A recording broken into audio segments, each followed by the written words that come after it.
রিয়া, আজকে একটু দেখা করতে পারবা? অনেক দিন ধরে আমাদের কোনো দেখা সাক্ষাৎ হয় না। ও, সরি কাব্য, আজকে দেখা করতে পারছি না। অন্যদিন দেখা হবে, কেমন? আজকে আমার ম্যাথমেটিক্স 2-এ অ্যাসাইনমেন্ট আছে। আচ্ছা ঠিক আছে, অন্যদিন না হয় দেখা করব। ভালোভাবে অ্যাসাইনমেন্ট করো। হুম। এইটুকু কথা বলেই রিয়া ফোনটা রেখে দিল। একটা বারো খোঁজ নিল না আমি কেমন আছি। ও এরকম তো ছিল না। তাহলে কি আমি তাকে আজও চিনতে পারিনি? আমার কি ওকে চিনতে কোথাও ভুল হয়েছে? এসব ভাবছি। আরও আপনাদের তো আমাদের পরিচয়টাই দেওয়া হলো না।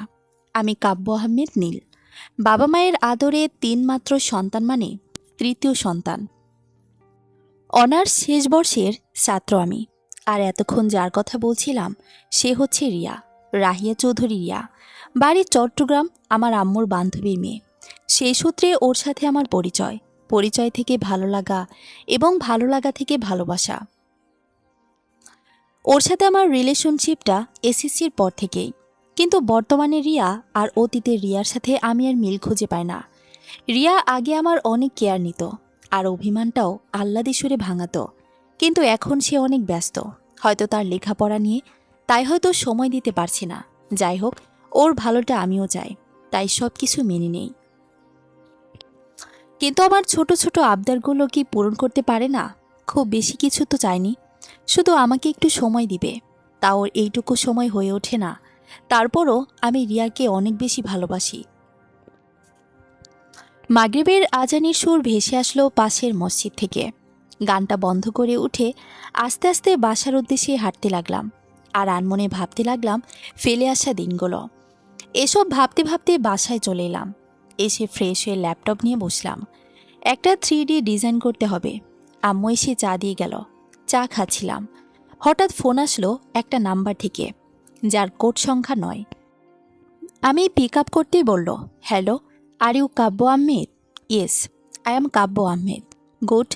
Your selection for study in Australia University of Melbourne.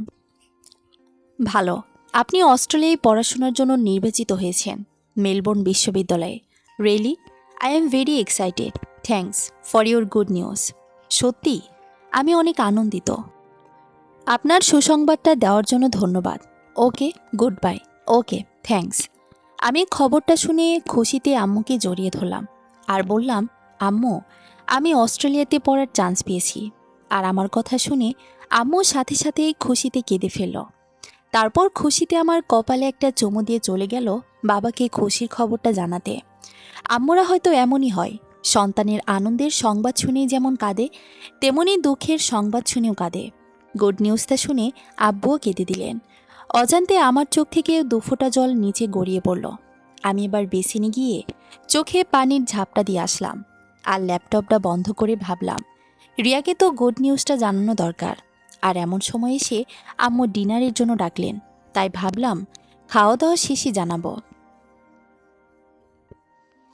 খাওয়া দাওয়া শেষ করে এসে রিয়াকে ফোন দিলাম। রিং হচ্ছে, কিন্তু কেউ পিক আপ করছে না। প্রায় অনেকক্ষণ রিং হওয়ার পর ফোন ধরল রিয়া। ধরেই বলতে লাগলো, এতবার ফোন দেওয়া লাগে নাকি? জানো না আমি এই সময়ে ব্যস্ত থাকি। রিয়া অনেক রেগে বলল কথাগুলো, তাই আমি কিছু না বলেই চুপ করে আছি। আমার চুপ করে থাকা দেখে ও আবার বলল, কি হলো, কথা বলছো না কেন ফোন দিয়ে? গাধা কোথাকার, কোন ছাগলের পাল্লায় যে পড়লাম, আল্লাহ। আমি চুপচাপ শুধু ওর বলা কথাগুলোই শুনছিলাম। আজকেও গাধা বলায় অন্য দিনের মতো ভালোবাসা আর আদর মিশ্রিত ছিল না। আজকে খুব বিরক্ত ও অবহেলা করে বলেছি রিয়া কথাগুলো। সে আমাকে এভাবে কখনোই বলেনি। তারপরেও আমি ওসব বাদ দিয়ে বললাম, সরি রিয়া, অসময়ে ফোন দেওয়ার জন্যে। একটু কান্নাময় কণ্ঠে, কি এখন ঢং শুরু করেছ? অভিনয় না করে সোজাসুজি বলো, কেন ফোন দিয়েছ? দুপুরে খেয়েছিলে? না। তুমি খেয়েছ? হুম। আমার বদলে তুমি খেয়েছ, আমার না খেলেও চলবে। রাগ নেই বলল কথাটা। ও আচ্ছা, রাত্রে খেয়েছ? না। আর আমার খাওয়া নিয়ে তোমার এত মাথা ব্যথা কেন? তুমি তোমারটা নিয়ে ভাবো। তুমি তো আমার প্রিয় মানুষ, তাই তোমার কেয়ার না নিয়ে কার কেয়ার করব বলো? যত সব ঢং। আমি খাই না খাই তা আমি নিজে বুঝব, তোমাকে বলে দিতে হবে না। আর আমার যদি এতই কেয়ার নেও, তাহলে পরের সময়ে আর ফোন দিবে না। আচ্ছা ঠিক আছে, তুমি ঠিকঠাক মতো পড়ো, খাওয়া দাওয়া করবে, ঠিক মতো ঘুমাবে, না হলে শরীর খারাপ করবে। তখন আবার ভালো করে পড়তে পারবে না। ওকে? কান্না আটকিয়ে ফুপিয়ে ফুপিয়ে কথাগুলো বললাম। তারপর রিয়া আমার কথাগুলো শুনে আমাকে ছাগল বলে ফোন রেখে দিল। রিয়ার সাথে কথা বলার পরেই সাথে সাথেই অষ্টমী চলে গেলাম। তারপর অষ্টমী গিয়ে ট্যাব ছেড়ে কিছুক্ষণ খুব কাঁদলাম। কেননা শুনেছি কাঁদলে নাকি মানুষের মন হালকা হয়, কিন্তু আমার মনটা এত কাদার পরেও হালকা হচ্ছিল না। তখন আমার মনে হচ্ছিল কেউ আমার বুকে পা দিয়ে চাপ দিয়ে ধরে রেখেছে। তারপর খুব কান্না করলাম রাত্রে, আর কাঁদতে কাঁদতেই ঘুমিয়ে পড়লাম। সকালে আম্মুর ডাকে ঘুম থেকে উঠলাম। তারপর ব্রেকফাস্ট করে উঠে নিজের কাগজপত্র সব কিছু রেডি করলাম, জমা দিতে হবে। খুব বেশি দিন সময় নেই আর আমার হাতে। কিন্তু এই সুখবরটাও রিয়াকে এখনও জানাতে পারলাম না। ওর কথা মনে পড়তেই আবারও আমার চোখ দিয়ে পানি চলে এলো। মনে হলো গতকাল রাত্রের কথা। এত কিছুর পরেও আমি রিয়াকে ফোন দিয়ে ওর খোঁজ খবর নিতাম, ওর খাওয়া দাওয়া, পড়াশোনার খবর নিতাম। কিন্তু ও ও ওর মতোই নির্লিপ্ত থাকতো, আর আমার সাথে খুব একটা ভালোভাবে কথা বলতো না। তখন আমার ওর কাছে নিজেকে খুব নিঃস্ব মনে হতো। এখন আর রিয়া রাত্রে আমায় ফোন দেয় না। ও হয়তো ব্যস্ত থাকে ওর পড়াশোনা নিয়ে, কিন্তু ও রাত্রে খাওয়া দাওয়া করেছে কিনা জানতে ইচ্ছে করতো খুব আমার। মাঝে মধ্যে ফোনও দিয়ে দিতাম, আর ও খুব বকতো। ইদানিং আমার মনে হয় আমি ওর কাছে কোনো গুরুত্বই বহন করছি না। আমার খুব কষ্ট হতো তখন, বুক ফেটে কান্না আসতো। ছাদে বসে খুব কাঁদতাম। ভালোবাসার শুরুটা আবেগে হলেও পরিণতিটা যে অবহেলায় হয় তা আজ বুঝতে পারলাম ওর কাছ থেকে।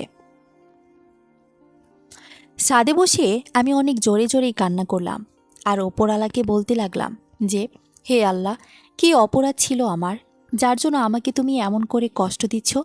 কষ্ট যদি দাও তবে সইবার ক্ষমতা দাও না কেন? আমি আর কষ্টগুলো বহন করতে পারছি না, আমায় তোমার কাছে নিয়ে যাও।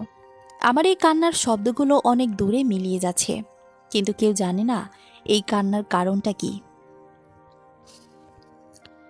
তারপর আস্তে আস্তে আমার কান্না কমে আসলো। নিজেকে এখন খুব ভারী বোঝা মনে হচ্ছে নিজের কাছে। তারপর খুব কষ্টে রুমে চলে এলাম। এসে না খেয়ে শুয়ে পড়েছি। ফ্রেশ ট্রেশ কিচ্ছু হয়নি। আম্মু ডাকছিল, বললাম ক্ষুধা নেই। এর মধ্যে এগিয়ে আসছে 14ই ফেব্রুয়ারি। এই দিনটা তাকে নিয়ে কাটাতে চাই যেভাবেই হোক। এজন্যই ফোন দিলাম রিয়াকে, কিন্তু সে না ধরে সে আম্মু ফোন ধরল। হ্যালো আন্টি, আসসালামু আলাইকুম। ওয়ালাইকুম আসসালাম। কেমন আছো বাবা কাব্য? তোমার আব্বু আম্মু কেমন আছে? জি আন্টি, আলহামদুলিল্লাহ, আমি ভালো আছি। আর আব্বু আম্মু ভালো আছে। আপনারা কেমন আছেন? হ্যাঁ বাবা, আমরাও সবাই ভালো আছি। আমি শুনলাম তুমি নাকি অস্ট্রেলিয়ায় চান্স পেয়েছো বিএসসি করার জন্য। জি আন্টি, দোয়া করবেন। তা তো অবশ্যই। ওখানে গেলে আমাদের ভুলে যেও না আবার। কি যে বলেন আন্টি, আমি কি আর আপনাদের ভুলতে পারি? না আন্টি, আমি আপনাদেরকে কখনো ভুলতে পারবো না। আন্টি, রিয়া কই? রিয়া তো ওর রুমেই আছে, ওয়েট করো, দিচ্ছি কিছুক্ষণ পরে। হ্যালো রিয়া, কেমন আছো রিয়া? আছি ভালোই, খারাপ থাকার তো কোনো কারণ নেই। তাচ্ছিলের সুরে বলল, ও ভালো। একটা দীর্ঘশ্বাস ছাড়লাম। আমি কেমন আছি জানতে চাইবে না? না, কারণ তুমি ভালো আছো সেটা আমি খুব ভালো করে জানি। আমি ওর বলা কথাগুলো শুনে মনে মনে অনেক বেশি কষ্ট পেলাম। তারপরও বললাম, না, আমি একটুও ভালো নেই তোমায় ছাড়া। এবার কেঁদেই দিলাম। বুঝলাম। রিয়া প্লিজ, আমায় এভাবে আর কষ্ট দিও না। আমি খুব মিস করি তোমায়। তোমার জন্য কাঁদি খুব। প্লিজ, তুমি এমন পাষাণ মনের মানুষ হইও না। কাদার কারণে ফুপিয়ে বের হচ্ছে কথা। কাব্য আবারও তোমার সেই ন্যাকা কান্না শুরু করে দিলে। যত সব দিলে তো মোটটাই নষ্ট করে। আচ্ছা রিয়া, আমার কথা কি তোমার একবারও মনে পড়ে না? না, মনে পড়ে না, তবে পড়লেও খুব কম।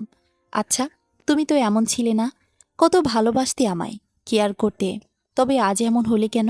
কেন রিয়া, কেন? জোরেই কেঁদে দিলাম। সময়ের পরিপ্রেক্ষিতে কাব্য। হ্যাঁ, সময়ের পরিপ্রেক্ষিতে। আর তুমি একটা বোরিং ছেলে। তোমার সাথে কথা বলতে ভালো লাগে না আমার। এমন করে বলো না প্লিজ, আমার খুব কষ্ট হয়। এই, তোর মতো ছেলেকে কিভাবে বলবো রে? আহ্লাদ করে। এই সময় আমার নাই। আর তুই আমাকে ফোন দিবে না। ডিসকাস্টিং। এ বলে ফোনটা খুব জোরে রেখে দিল রিয়া। এদিকে ওর বলা কথাগুলো শুনে আমার অনেক কান্না আসছে, চোখের জলগুলো বাদ মানছে না। আমি মানতেই পারছি না যে রিয়া আমাকে এভাবে হার্ট করে দ্বিতীয়বার ভাবছে না। এসব বলে কাঁদতে কাঁদতে ঘুমিয়ে গেলাম।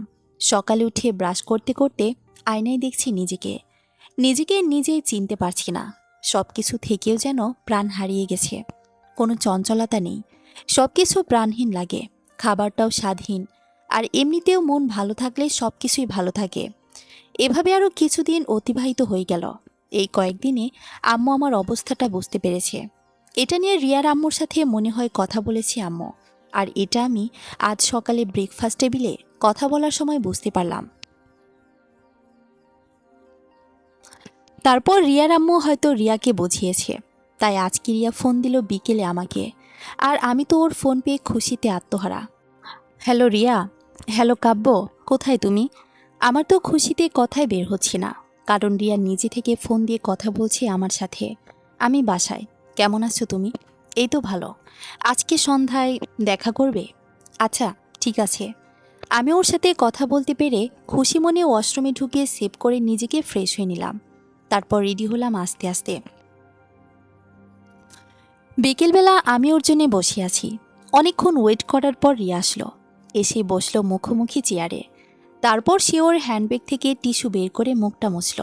আর এদিকে আমি ওর দিকে শুধুই তাকিয়ে আছি। রিয়া ওর মুখ মুছিয়ে আমার দিকে খেয়াল করলো।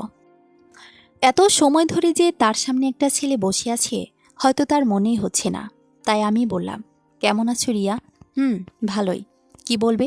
তাড়াতাড়ি বলো, আমার সময় নেই। দুপুরে খেয়েছিলে? তুমি এগুলো বলতে আমায় ডেকেছ? আমি শুধুই মাথা নাড়লাম। তখনও আবার বলল, আচ্ছা, আমি যে কারণে ডেকেছি তোমায়। বলো, কি কারণে? আগামী কয়েকদিনের মধ্যে আমার পরীক্ষা শুরু হবে, তাই আমি চাই না তুমি আমার আম্মু বা আমাকে ফোন দিয়ে ডিস্টার্ব করো। আমি রিয়ার কথায় শুধু মাথা নাড়লাম। এমনিতেও রিয়ার বলা কথাগুলো শুনে আমার চোখে অশ্রু ভিড় করছে। আমি মাথা নিচু করেই আছি, কারণ ওকে বুঝতে দিব না তাই। তারপর রিয়া আমার মাথা নাড়ানো দেখে আবার বলল, তবে এবার একটু রেগে গিয়ে বলল, কাব্য, তোমার কি কিছুই বলার নেই? আছে। খুব ছোট্ট করে ভাঙ্গা গলায় বললাম, হ্যাঁ, তাহলে বলো, কি বলবে? ভালোভাবে পরীক্ষা দিও, ঠিক মতো খেও, সময় মতো ঘুমিও, আর নিজের যত্ন নিও। আমার কথাগুলো শুনে রিয়া খুব রেগে গিয়ে আমাকে বলল, এই, তোর কি এসব ছাড়া কোনো কথা নেই? আমি আমার মতো থাকবো, তাতে তোর কি? আর তুই আমার খোঁজ করবি না। তোর কেয়ারগুলো আজ আমার বিরক্ত লাগছে। আমাকে মুক্তি দিত এসব থেকে। এসব বলেই রিয়া আমার কাছ থেকে হনহনিয়ে চলে গেল। আর এদিকে আমি কান্না ভেজা চোখ নিয়ে ওর গমন পথের দিকে তাকিয়ে থাকলাম। ও আমার চোখের আড়াল হয়ে যাবার সাথে সাথেই আমি ডুকরে কেঁদে উঠলাম। হয়তো অনেকেই হাসছে, কিন্তু তারা তো আমার কষ্ট বুঝবে না। তারা তো আর এটা জানে না যে আমি এখানে কেন কাঁদছি। তারপর হঠাৎ কেউ একজন এসে আমার পিঠে হাত দিয়ে মাথায় হাত দিল। আমি চোখগুলো বাম হাত দিয়ে মুছে তার দিকে তাকালাম। দেখলাম একটা ছেলে আমার দিকে তাকিয়ে আছে। আমি চোখ তুলে তাকানোতে সে বলল, ভাইয়া, এভাবে কেঁদো না, একসময় সব ঠিক হয়ে যাবে। সত্যি কি ঠিক হবে ভাইয়া? চাইলে কি সব ঠিক হয়? ভাঙা কণ্ঠে বললাম আমি। এখন বাসায় যান, আর কাঁদবেন না, সবাই তাকাচ্ছে আপনার দিকে। এ বলেই সেখান থেকে সোজা বাসায় চলে আসলাম। আর বাসায় এসেই আমি আম্মু আর আব্বুকে ধরে খুব কাঁদলাম। তারপর বললাম, আম্মু, তোমার ছেলে তো কাউকে কষ্ট দেয়নি জেনে শুনে, তাহলে সবাই আমাকে কেন কষ্ট দেয়? আমার কথা শুনে আম্মু আমাকে জড়িয়ে ধরলেন। কি হয়েছে তোর বাবা? তুই এভাবে কাঁদছিস কেন? আমাকে বল। এটা বলেই আমার সাথে আম্মুও কেঁদে দিল। আম্মু, তুমি তোমার পাগল ছেলেটাকে ক্ষমা করে দিও। তোমায় হয়তো না বলে কষ্ট দিয়েছি কত। কি বলছিস তুই জাতা? তুই এরকম তো করিস না কখনো। হঠাৎ আজ কি হলো? আম্মু কান্না ভেজা কণ্ঠে খুব কষ্টে বলল। তারপর কাঁদতে কাঁদতে বাবাকেও বললাম, বাবা, আমাকে ক্ষমা করে দিও। আমি হয়তো তোমায় কত কষ্ট দিয়েছি। বাবা এবার আমার কথা শুনে কেঁদে ফেলল। তারপর বলল, বলছিস বাবা তুই এসব? আর তুই এমন করছিস কেন? তোর কি হয়েছে রে বাবা? না বাবা,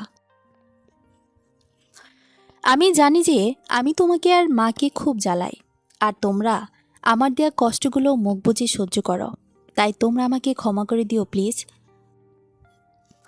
কথাগুলো অনেক কেঁদে কেঁদে বললাম। আর জানো বাবা, এখন আমার না নিজেকে খুব একা একা লাগছে। নিজেকে যেন হারিয়ে ফেলেছি আমি বাবা। হঠাৎ আমার এমন কথা শুনে আব্বু আম্মু দুজনেই একসাথে কেঁদে উঠলেন। তারপর বলল, না বাবা, না, এসব কি উল্টাপাল্টা বকছিস তুই? তুই আমাদের ছেলে। আর কিছুই বলতে পারলি না আব্বু আম্মু। দুজনেই সমানে কাঁদছেন, সাথে আমিও কাঁদছি। একটু পর তাদেরকে ছেড়ে সেখান থেকে রুমে চলে আসলাম। রুমে এসে ফ্রেশ হয়ে না খেয়ে শুয়ে পড়লাম। আম্মু এসে ডাকতে শুরু করলো। আব্বু দরজা খুলতে বলল।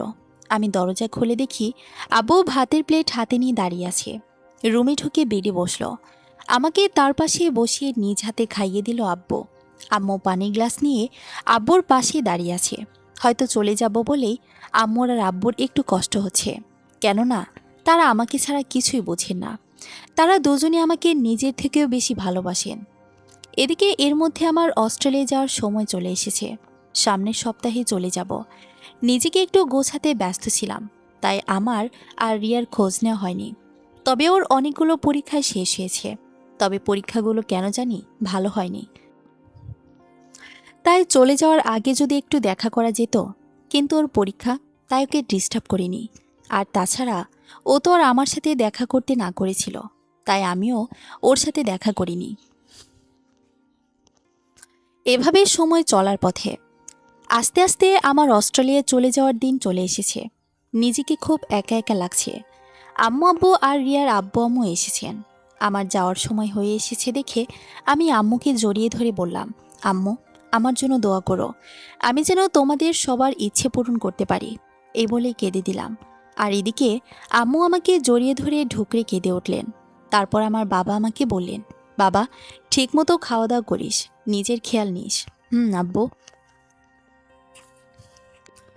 এ বলে চোখ মুছে বাবা বলে জড়িয়ে কেঁদে দিলাম। পৃথিবীতে বাবা মানুষটাই হয়তো এমন, যাকে খুব কমই কাঁদতে দেখা যায়। বাবা, আমার জন্য দোয়া করো। আম্মুর আর তোমার নিজের খেয়াল রেখো। আরে, কাঁদছিস কেন বাবা? কাঁদিস না, আমরা ভালো থাকবো। তুই নিজের যত্ন নিস, আর আমাদের জন্য চিন্তা করিস না। আচ্ছা বাবা। সময় মতো নিজের ওষুধগুলো খেও। তারপর আমি আন্টি আঙ্কেলকে বললাম, আপনাদের অনেক মিস করব। আম্মু আব্বুকে একটু দেখে রাখবেন। আরে বাবা, তুমি সে নিয়ে ভেবো না। তুমি ভালো থাকলেই আমাদের ভালো থাকা। জি আঙ্কেল আন্টি, আমার জন্য দোয়া করবেন, আর রিয়াকে এই জিনিসটা দিবেন। আন্টির হাতে একটা চিঠি দিলাম, রিয়ার কাছ থেকে শেষ বিদায় নিতে। তারপর আব্বু আম্মুকে নিচু হয়ে সালাম করে বিদায় নিলাম। পিছু ফিরে আকাশের দিকে তাকিয়ে হাঁটতে লাগলাম। আজ আকাশটা খুব মেঘলা। হয়তো আমার মনের মতো ওর মনটাও খারাপ। এদিকে রিয়ার আম্মু বাসায় গিয়ে দেখে যে রিয়া কলেজ থেকে ফিরে এসেছে। তাই তিনি রিয়াকে ডেকে আমার দেয়া চিঠিটা রিয়ার হাতে দিলেন। চিঠিটা পেয়ে তারপর রিয়া হাতে চিঠিটা নিয়ে পড়তে শুরু করলো। রিয়া, হয়তো ভাববে প্রিয় বলে ডাকিনি কেন, কারণ তুমি আমার কাছে প্রিয় হলেও আমি যে তোমার কাছে প্রিয় শব্দটা আর নেই।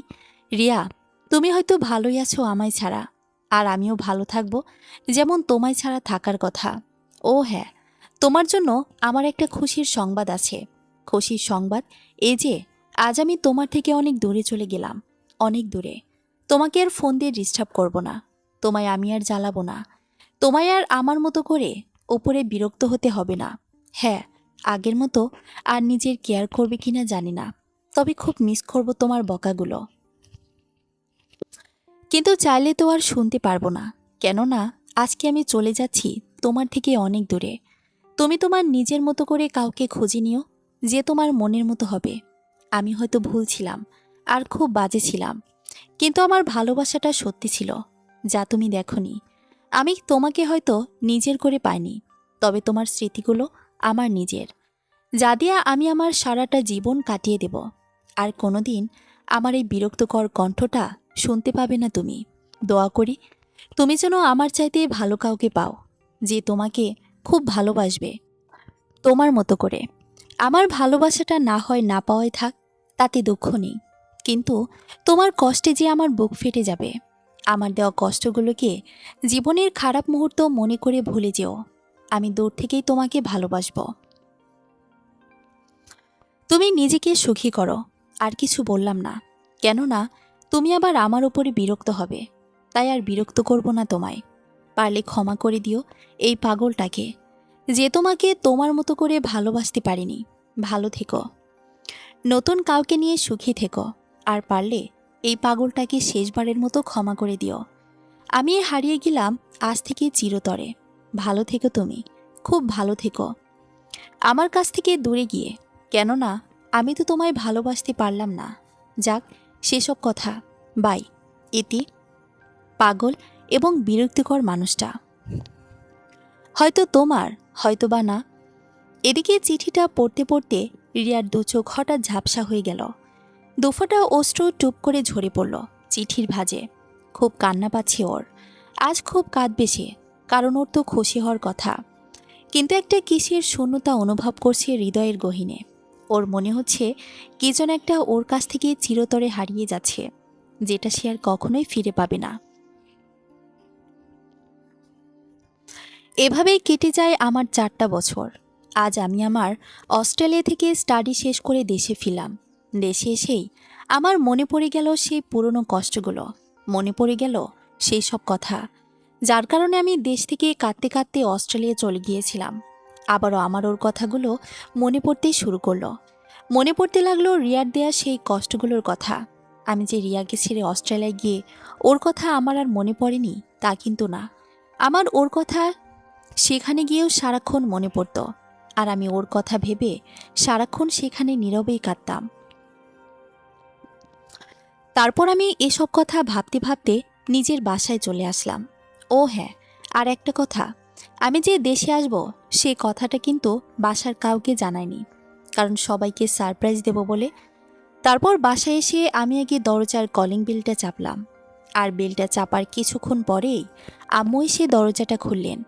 দরজাটা খোলার সাথে সাথেই আম্মু আমায় দেখে একদম কিছুক্ষণ শব্দহীন স্তব্ধ হয়ে গেলেন। তারপর হঠাৎ দৌড়ে এসে কাঁদতে কাঁদতে আমায় জড়িয়ে ধরলেন।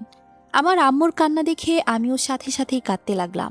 তারপরে আম্মু আমায় কাঁদতে কাঁদতে বলতে লাগলেন, কাব্য, তুই, বাবা, তুই কেমন আছিস? হ্যাঁ, এতদিন পরে কি তোর আমাদের কথা মনে পড়ল?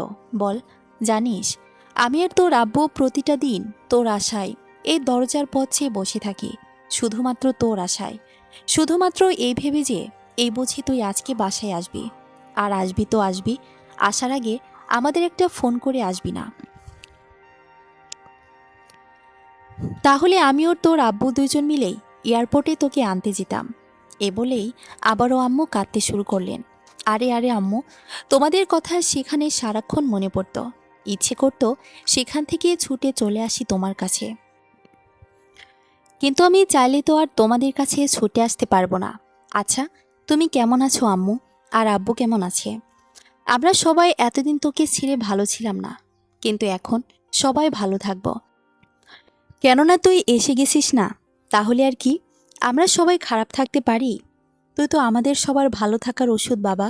আচ্ছা, তুই কি বাসার বাইরে দাঁড়িয়ে আমার সাথে কথা বলবি, নাকি বাসার ভিতরে আসবি? আমি কোথায় বাইরে দাঁড়িয়ে থাকার জন্য বসে আছি? তুমি তো আমার বাসার ভেতরে ঢুকতেই দিচ্ছ না। আর তুমি ঢুকতে না দিলে আমি কি করে ভেতরে যাব বলো? এ বলেই আমি বাসার ভেতরে ঢুকে গেলাম। তারপর নিজের রুমে ঢুকে আবারও নিজের রুমটা দেখতে লাগলাম। পুরো রুমটায় যেমন রেখে গিয়েছিলাম রুমটা ঠিক তেমনটাই আছে। তবে একটা দিকে লক্ষ্য করে দেখলাম যে আমার রুমের সব কিছু একদম ঠিকঠাকভাবে গোছানো আছে। কিন্তু কিভাবে? আমি তো আমার রুমটা কখনোই এমন গুছিয়ে রাখতাম না। তাহলে আমার রুমটা কে গুছিয়ে রেখেছে? পরে আবার ভাবলাম হয়তো আম্মুই আমার রুমটা গুছিয়ে রেখেছিলেন আমি যাবার পরে। তাই আমি আর বেশি কিছু না ভেবে ওয়াশরুমে গিয়ে ফ্রেশ হয়ে বিছানায় নিজের শরীরটাকে এলিয়ে দিলাম, কেননা আমি ফ্লাইটে জার্নি করে এসে অনেক ক্লান্ত হয়ে গেছি। তারপর হারিয়ে গেলাম ঘুমের রাজ্যে। বিকেলে আম্মুর ডাকে আমার ঘুম ভাঙল। তারপর উঠে আবারও ফ্রেশ হয়ে আমার রুম থেকে বাইরে বের হয়ে এলাম। বাইরে বের হয়ে এসে দেখি বাসায় অনেক মানুষ। পরে আম্মুর কাছে জিজ্ঞাসা করতেই তিনি বললেন যে আমার ফিরে আসায় তিনি আমাদের সকল কাজিনদেরকে দাওয়াত করেছেন। তাই বাসায় এত মানুষ আর সব আত্মীয় স্বজন। তাই আমি আর কিছু না বলে নিচে চলে এলাম আমার কাজিনদের সাথে কথা বলার জন্য। আর নিচে এসেই তাদের সাথে হ্যান্ডশেক করতে লাগলাম, আর তারাও আমার সাথে পরিচিত হতে লাগলো, আর আমার ভালো মন্দ জিজ্ঞাসা করতে লাগলো, আর অস্ট্রেলিয়ায় পড়াশোনা কেমন হয়েছে এবং ইত্যাদি। সন্ধ্যায় এবং রাতে অনেক মানুষজন আর আত্মীয় স্বজন এলেন, আর এর মধ্যে আব্বু আমি আসার খবর পেয়ে অফিস থেকে নিয়ে ছুটে চলে আসেন। তারপর আমাকে দেখতে পেয়ে কাঁদতে কাঁদতে জড়িয়ে ধরে আমার সাথে অনেকগুলো কথা বলেন। তারপর আব্বুর সাথে কথা বলার পরে আমিও রেডি হয়ে নিচে এলাম সবার সাথে দেখা করার জন্য। ও হ্যাঁ, আপনাদেরকে একটা জানিয়ে রাখি যে এখন আমি আর আগের মতো সে বোকা খ্যাতমার্কা স্টাইলে থাকি না। সেখানে গিয়ে নিজেকে অনেক চেঞ্জ করেছি এবং চেঞ্জ করে ফেলেছি নিজের সব কিছু। এখন আর কেউ আমাকে বকা খ্যাত বলতে পারে না। এখন আমাকে যেই দেখে তারা সবাই আমার সাথে নিজে থেকেই কথা বলতে আসে, তবে বিশেষ করে মেয়েরা। তারা এখন আমাকে দেখলেই নিজে থেকেই আমার সাথে কথা বলতে আসে।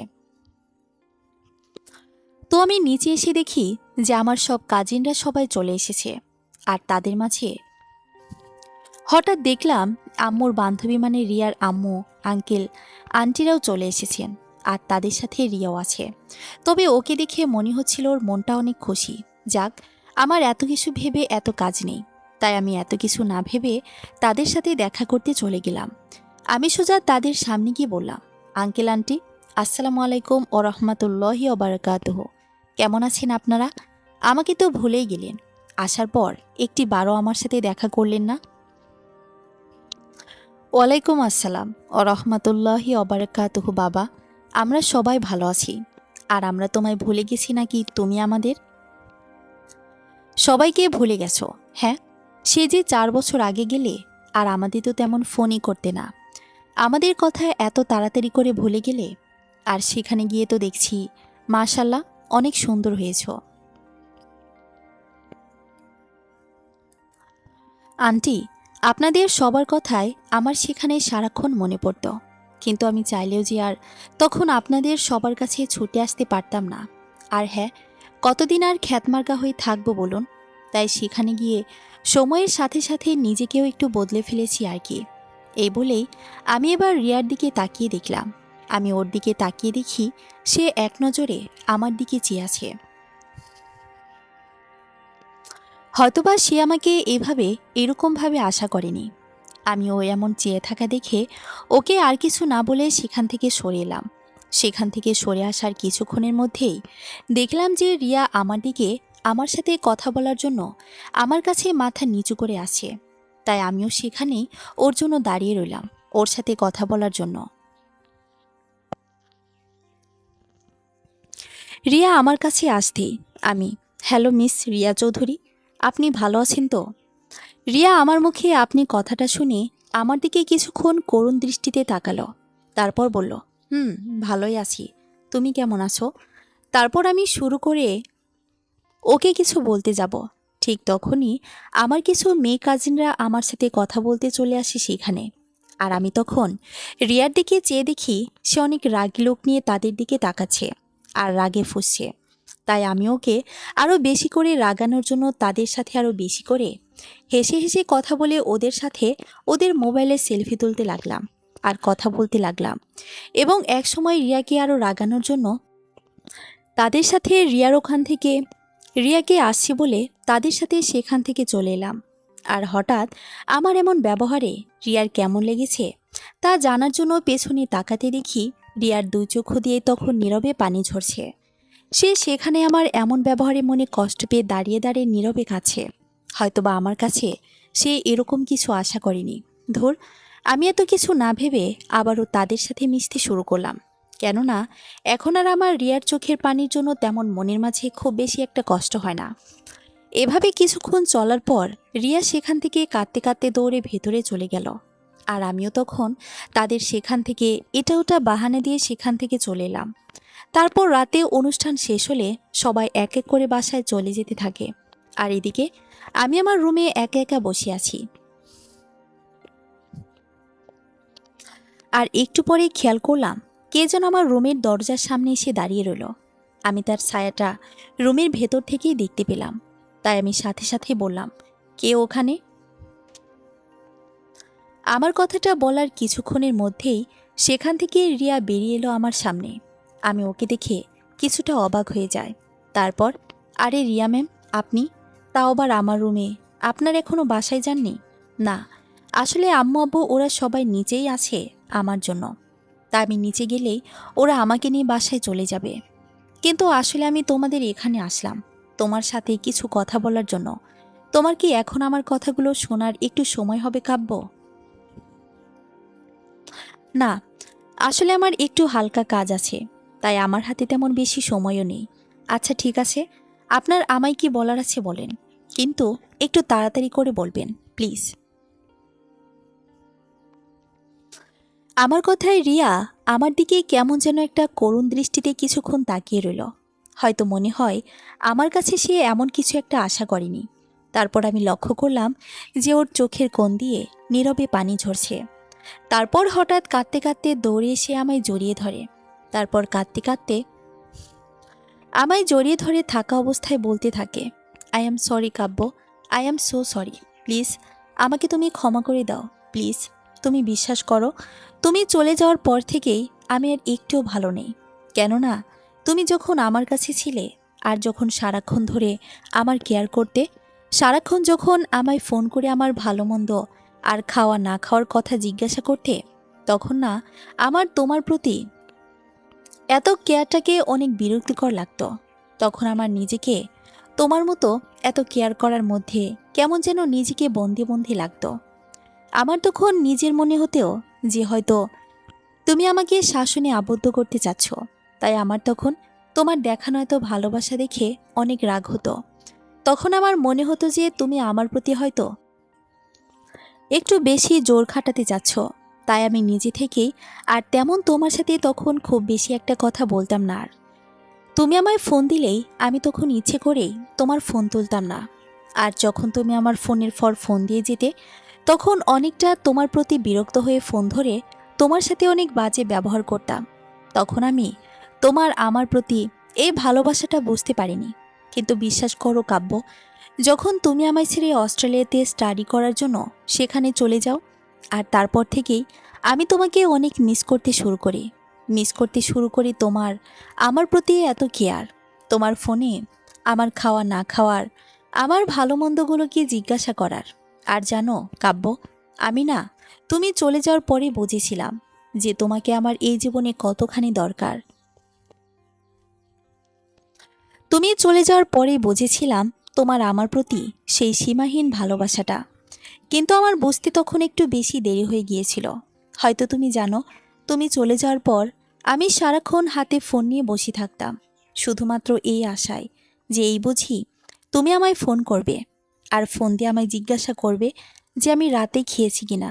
কিন্তু না, তুমি আর আমাকে ফোন করনি। তুমি তখন আমার প্রতি তোমার অভিমানটাকে বসিয়ে রেখেছিলে। আর জানো, তুমি চলে যাওয়ার পর থেকেই প্রতি রাতে আমি তোমার কথা ভেবে না ঘুমিয়েই শুধু কাটতাম।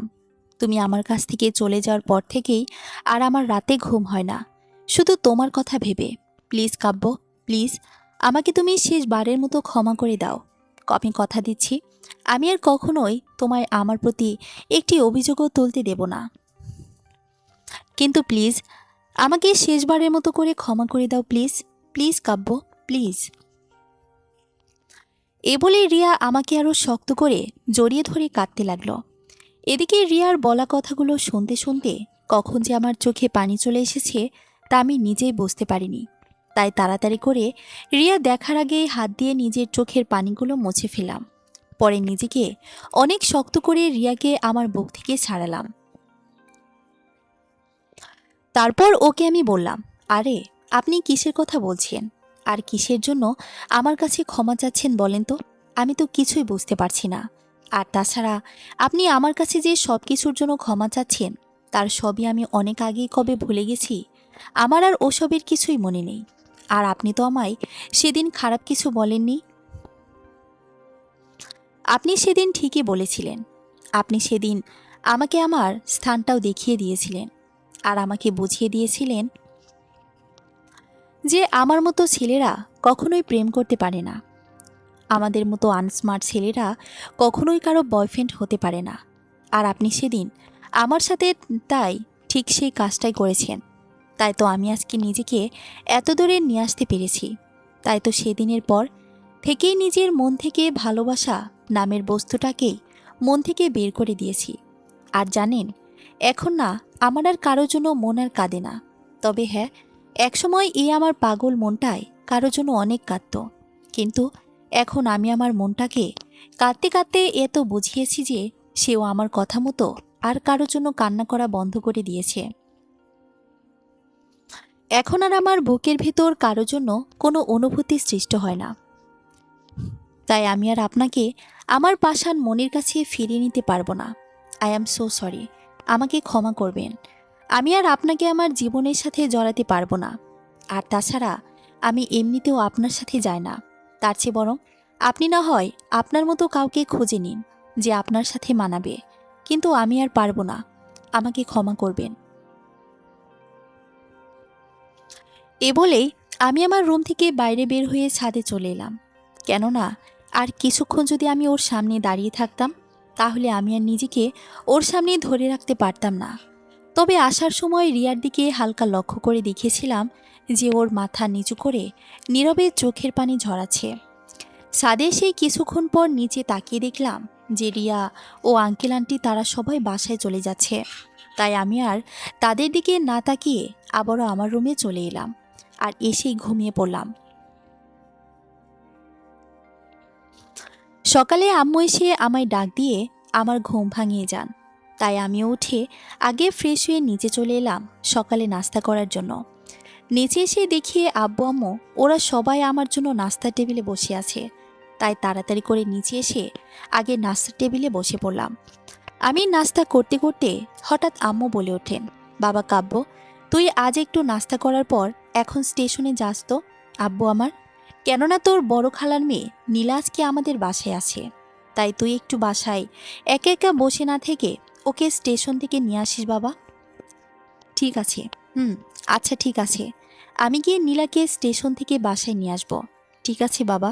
তারপর আমি আর তাদের কিছু না বলে নাস্তা করে সোজা স্টেশনের দিকে চলে গেলাম। আর আমি স্টেশনে পৌঁছে দেখি যে আমার বড় খালার মেয়ে নীলা আগে থেকে এসে বসে আছে। তাই আমি আর সেখানে দাঁড়িয়ে না থেকে সোজা ওর কাছে চলে গেলাম। আমাকেও দেখার সাথে সাথেই দৌড়ে এসে আমাকে জড়িয়ে ধরল। ও, আপনাদের তো বলাই হলো না যে এই মেয়ের আবার আমার গায়ে পড়ে কথা বলার অভ্যাস আছে। তারপর আমি ওকে অনেক কষ্টে নিজের কাছ থেকে ছাড়িয়ে বললাম, কী রে নীলা, তুই তো দেখি অনেক বড় হয়ে গেছিস। তোকে তো এখন চেনাই যায় না। তুই কখন এসেছিস আর আমাকে বা কিভাবে চিনলি? আমি তোমায় আন্টির ফোনে ছবিতে দেখেছিলাম। আর আমি সেই কখন থেকে এখানে এসে দাঁড়িয়ে আছি সেটা কি তুমি জানো? সরি রে, তোকে দাঁড় করিয়ে রাখার জন্য। আচ্ছা চল, এখন বাসায় যাই। তারপরে না হয় তোর সাথে বাসায় গিয়ে কথা বলবো। এ বলে আমি নীলাকে আমার বাইকের পেছনে বসতে বললাম। কেননা সে নাকি আমার সাথে যাওয়ার জন্য আগে থেকে ওর সব কাপড় লাগেজ আগে থেকে আমাদের বাসায় পাঠিয়ে দিয়েছিল। তারপর নীলা আমার বাইকের পেছনে বসলেই আমি আমার বাইকটা স্টার্ট করে বাসার দিকে আসতে থাকি। কিন্তু হঠাৎ নীলা বলল, কাব্য, বাইক থামাও। বাইক থামাও বলে জোরে জোরে চিৎকার শুরু করে। তাই আমি সাথে সাথেই সেখানে রাস্তার একপাশে একটা ফুচকার দোকানের সামনে বাইকটা থামাই। আমার বাইক থামানোর সাথে সাথে নীলা আমার হাত ধরে টানতে টানতে বলতে লাগলো যে সে নাকি এখন ফুচকা খাবে। আমি ওকে না করার সত্ত্বেও আমার কথা না শুনে জোর করে ফুচকাওয়ালাকে 2 প্লেট ফুচকা বানাতে বলল। এদিকে আমার অনিচ্ছা থাকা সত্ত্বেও ওর সাথে ফুচকা খেতে এবং ওর সাথে আমাকে বসতে হলো। নীলার সাথে ফুচকা খেতে খেতে হঠাৎ করেই নীলা আমাকে একবার ওর হাত দিয়ে ফুচকা খাওয়াবে বলেই সে আমার দিকে একটা ফুচকা হাতে নিয়ে আমার মুখের কাছে নিয়ে আসে। আমি খাবো না বলে অন্যদিকে মুখ ফিরে তাকাতেই আমার চক্ষু চড়ক গাছ। কেননা আমি সেদিকে তাকাতে দেখলাম যে রিয়া সেখানে আমার আর নীলার দিকে একটা রাগী মোট নিয়ে নীরবে চোখের কোণ দিয়ে হালকা পানি আটকে রেখেছে। রিয়াকে দেখে মনে হয় সে আমার সাথে এখানে নীলাকে আশা করেনি। তাই আমিও ওকে রাগানোর জন্য ওকে দেখিয়ে দেখিয়ে নীলার হাতে ফুচকা খেতে থাকলাম। পরে রিয়াকে আরও রাগানোর জন্য আমি নিজের হাতে একটা ফুচকা তুলে নীলার মুখের কাছে নিয়ে এলাম। আর নীলাও আমার হাতে ওকে খাওয়ানোর জন্য ফুচকা দেখে সাথে সাথে তা নিজের মুখে পড়ে নেয়। এদিকে আমি আর চোখে রিয়ার দিকে তাকিয়ে দেখি সে এবার আমার দিকে অনেক আহত চোখে তাকিয়ে সমানে চোখের পানি ঝরাচ্ছে।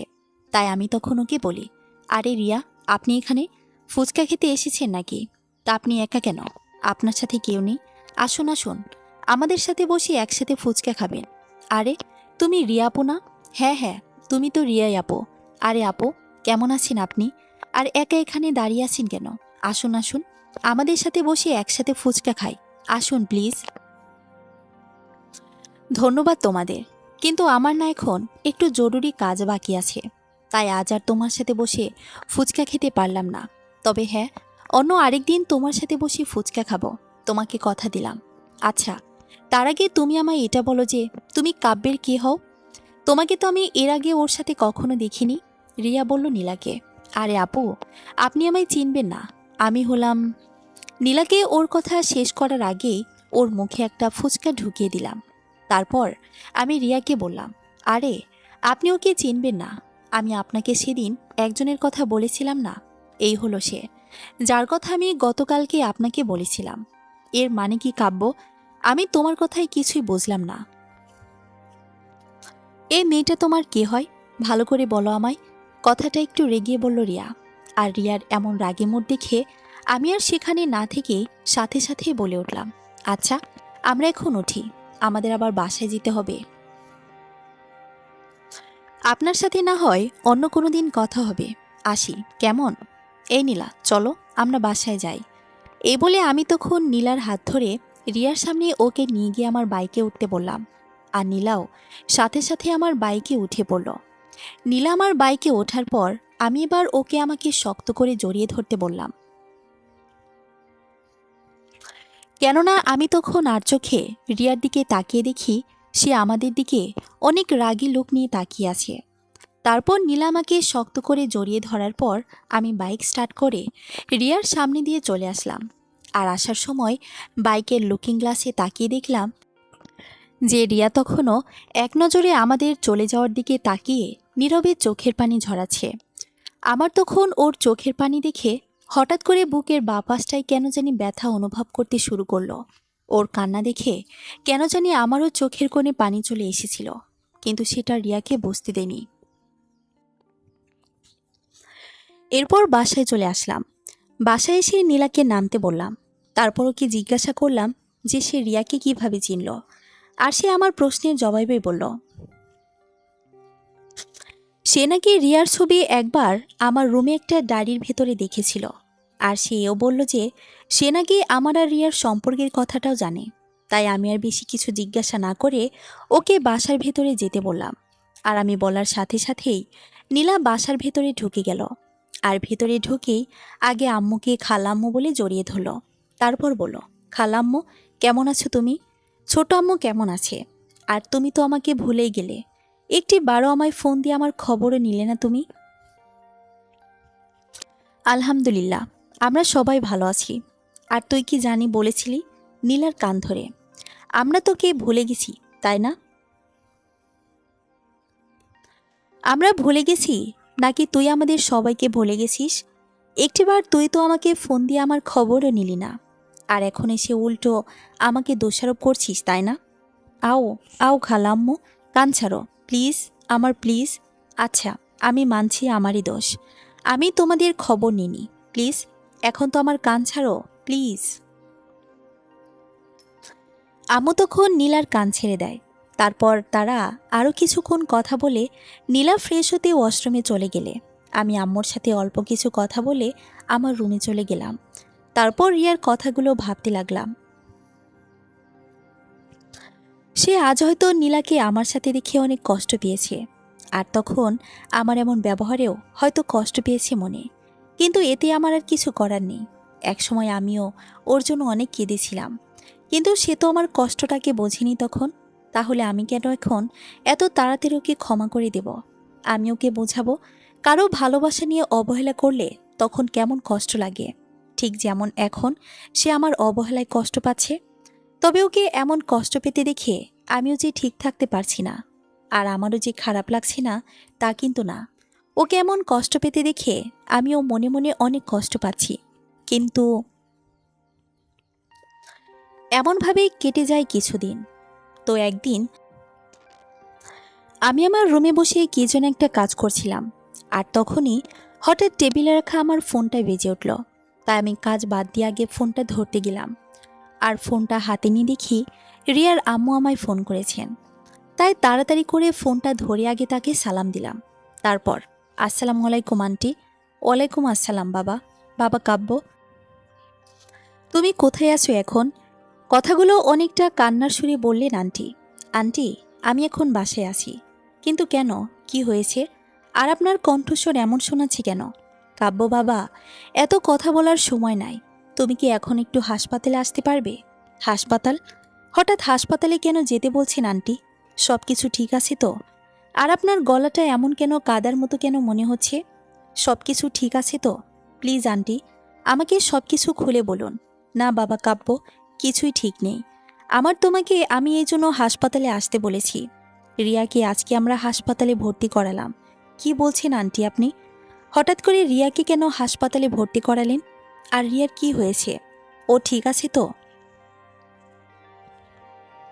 বাবা, রিয়ার অবস্থা তেমন একটা ভালো না। মেয়েটা আজ থেকে প্রায় 1 সপ্তাহ ধরে ঠিকমতো খাওয়া দাওয়া করতো না, আর সারাক্ষণ শুধু নিজের রুমের দরজা বন্ধ করে কান্না করত। আমি ওকে কিছু জিজ্ঞাসা করলে আমাকেও কিছু না বলে আমাকে জড়িয়ে ধরে শুধু কান্না করত, আর বলতো যে আম্মু, আমাকে একটিবারও ক্ষমা করা যায় না? আমি কি এতটাই ক্ষমার অযোগ্য? এসব বলেই শুধু সারাক্ষণ আমাকে জড়িয়ে ধরে কাঁদত, আর আমিও ওর কথার কিছুই বুঝতাম না।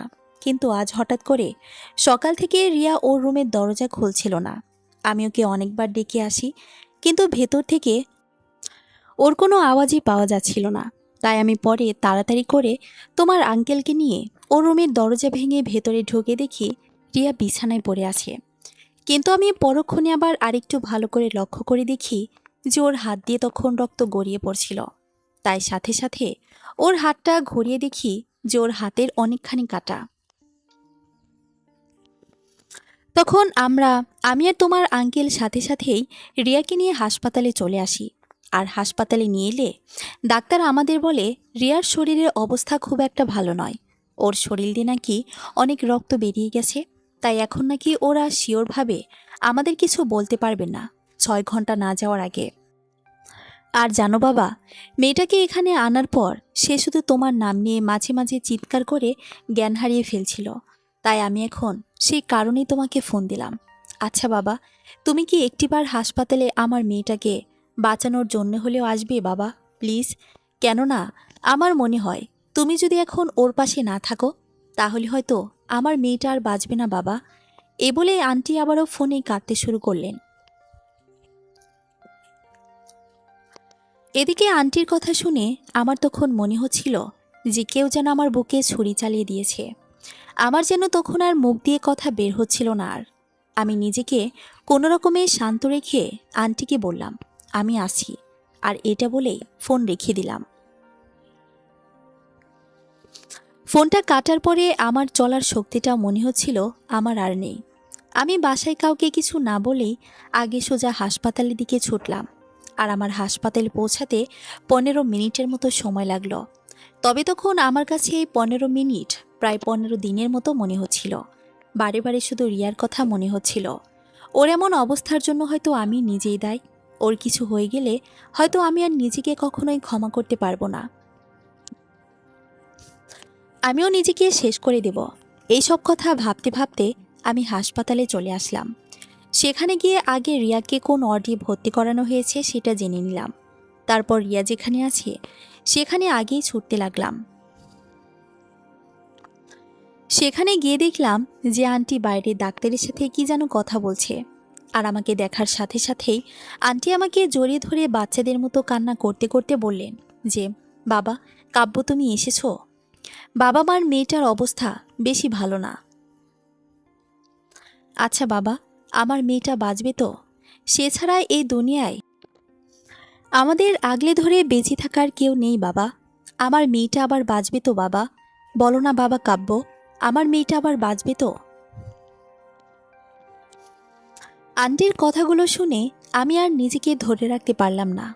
আমিও আন্টির সাথে চোখের বাঁধ ছেড়ে দিলাম। তারপর কান্না করতে করতে আমি বললাম, না আন্টি, রিয়ার কিছুই হবে না। আমি ওর কিছুই হতে দিব না। ওর কিছু হয়ে গেলে আমিও যার বেঁচে থাকতে পারবো না। তাই আমার জন্য হলেও ওকে আবারও বাঁচতে হবে। দেখবেন রিয়া ঠিক হয়ে যাবে। কেননা আমি এসে গেছি ওর কাছে। সে এখন আর আমার কথা ফেলতে পারবে না। দেখো, ওর কিছুই হবে না, ওর কিছুই হবে না। এ বলে আমিও আন্টিকে জড়িয়ে ধরে হাউমাউ করে কাঁদতে লাগলাম। তারপর আন্টির সাথে আরও কিছু কথা বলে বাইরের গ্লাস দিয়ে রিয়াকে দেখতে লাগলাম। আর রিয়াকে তখন এই অবস্থায় দেখে আমার চোখের পানি যেন আরও বেশি করে ঝরতে লাগলো। কেননা মেয়েটার পুরো শরীরটায় না খেয়ে না ঘুমিয়ে একদম শুকিয়ে কাঠ করে ফেলেছে। চোখের নিচে কালি পড়ে গেছে, আর হাতে অনেক বড় ধরনের ব্যান্ডেজ। ওর এসব দেখে আমি আর নিজেকে সামলে রাখতে পারছিলাম না।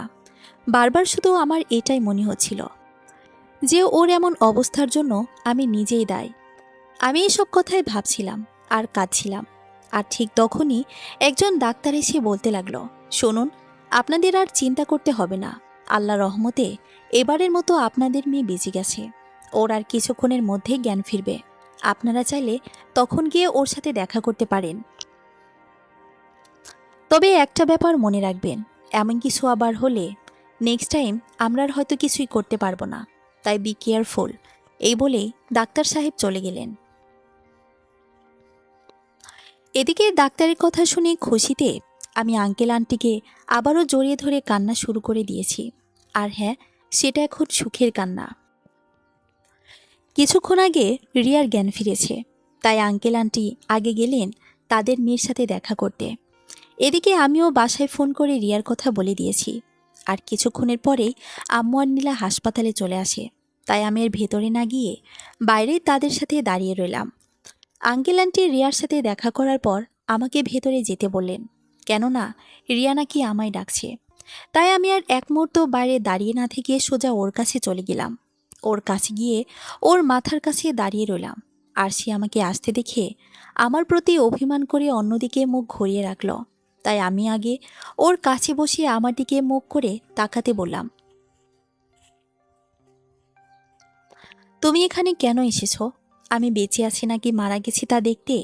তবে তুমি চিন্তা করো না, আমি এবারের মতো বেঁচে গেলেও এর পরের বার আমার মুখ আর তোমায় দেখতে হবে না। আমি তোমায় কথা দিচ্ছি।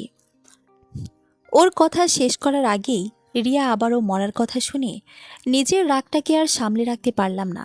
তাই ওর কথা শেষ করার আগেই ওর গালে ঠাস করে একটা থাপ্পড় বসিয়ে দিলাম। আর ওকে থাপ্পড় মারার সাথে সাথে সে চোখের পানি ছেড়ে দিয়ে আমার দিকে তাকিয়ে রইল। আর একবারও যদি তুমি মরার কথা বলো না, তাহলে আমি নিজেই তোমার আগেই নিজেকে শেষ করে দেব। আমার এত কষ্ট সহ্য হচ্ছে না। কি করে পারলে তুমি এই কাজটা করতে? কি করে পারলে একাই এত বড় একটা সিদ্ধান্ত নিতে? আমার কথা কি তোমার একটিবারও মনে পড়েনি? একটিবারও কি তোমার এটা মনে হয়নি যে তোমার কিছু হয়ে গেলে আমার কি হবে? আমি তোমাকে ছাড়া কিভাবে বেঁচে থাকতাম রিয়া? কি নিয়ে বাঁচতাম আমি? না, তোমার সেসব কিছুই মনে পড়েনি।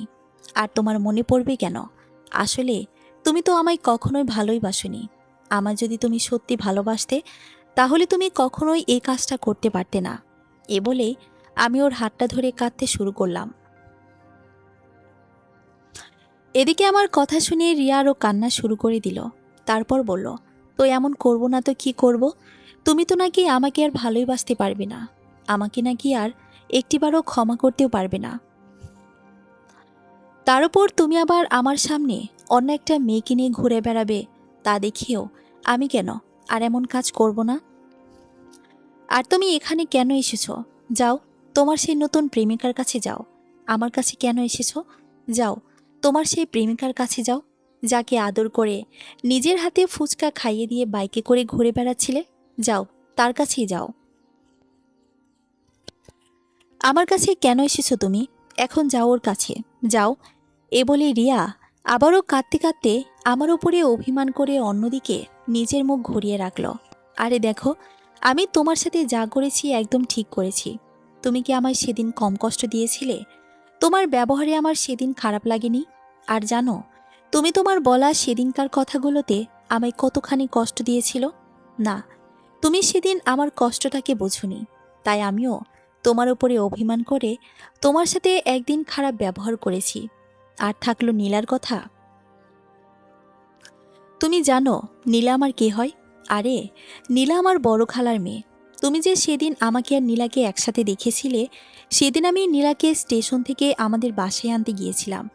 আর ওকে সেদিন আমি তোমায় দেখার পর তোমাকে রাগানোর জন্য ইচ্ছে করেই ওকে আমি নিজের হাতে তুলে ফুচকা খাইয়ে দিয়েছিলাম, যাতে তুমি আমাকে ওর সাথে দেখে অনেক রেগে যাও। আর তুমি সেদিন অনেক রেগেও গিয়েছিলে।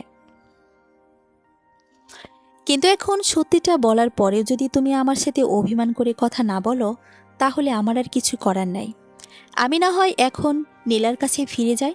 মেয়েটা আবার আমাকে অনেক লাইক করে, কি বলো?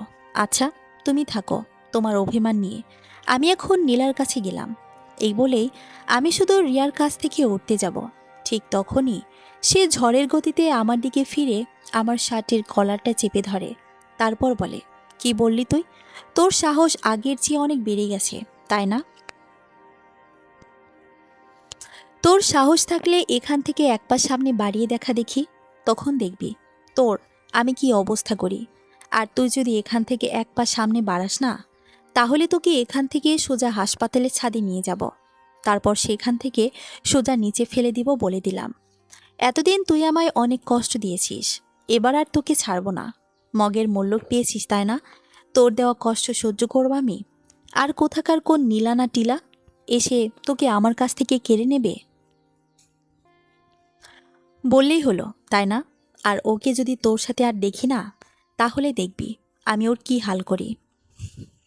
আমার মনের মানুষের সাথে ওর লুতুফুতু করার শখ বের করব। আর আমি যদি আর তোকেও ওর ধারের কাছেও দেখি না, সেদিন তোর দুনিয়ার শেষ দিন করে ছাড়ব। দেখবি এখন চুপচাপ আমায় জড়িয়ে ধরে আমার পাশে শুয়ে থাকবে। তারপর সেখান থেকে সোজা কাজে অফিসে গিয়ে আমায় বিয়ে করবে। কেননা তোকে বা তোর ওই বড় খালার মেয়ে নীলাকে কারোর উপরে এখন আমার ভরসা নেই। তাই তোকে আর ছাড়ছি না। আগে শুধু একবার বিয়েটা করে নিই, তারপর তোকে আমি কি জিনিস তা বোঝাবো। এখন চুপচাপ আমায় জড়িয়ে ধর। এদিকে আমি রিয়ার মুখে হঠাৎ তৈতুকারি শুনে আর ওর এমন গন্ডির মতো ব্যবহার দেখে ওর আগের পুরনো সব ব্যবহারের কথা মনে পড়ে গেল। মেয়েটা আগে আমায় কত শাস্তি দিত। আমি কোনো ভুল করলে শাস্তি তো দিতই, সাথে তৈতুকারি তো ফ্রি আছেই। তাই আমি আর ওকে ভয় কিছু না বলে চুপচাপ ওর পাশে গিয়ে ওকে আমার বুকের মাঝে জড়িয়ে ধরলাম। আর সে আমাকে জড়িয়ে ধরাতে দুজন কিছুক্ষণের মধ্যে শান্ত হয়ে গেলাম। তারপর আমি বললাম, এই রিয়া, বলো। আমি বলছিলাম কি, আমার না এখন মিষ্টি খেতে খুব ইচ্ছে করছে। আমাকে একটু মিষ্টি খেতে দেবে?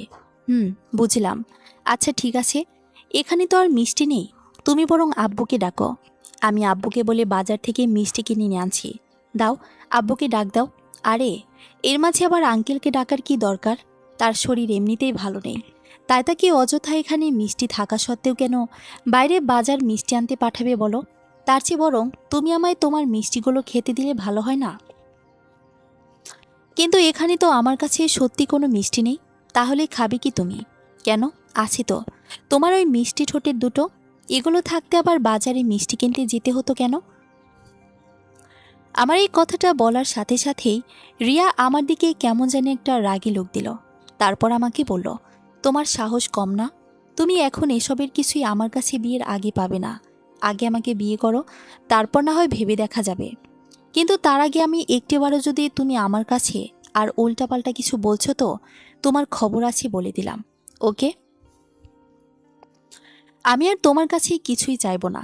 আমার এখন থেকে যা চাওয়ার আছে, এখন থেকে সব আমি নীলার কাছে গিয়ে চাইব।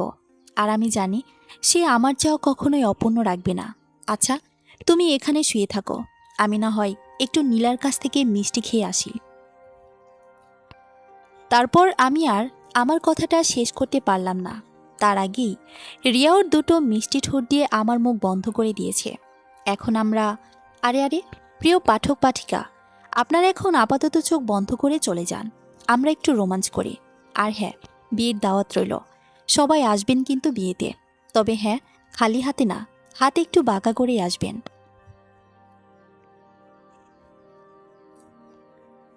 সমাপ্ত। আর হ্যাঁ, যাওয়ার আগে জানিয়ে গেলে ভালো হয় গল্পটা কেমন হয়েছে। ধন্যবাদ।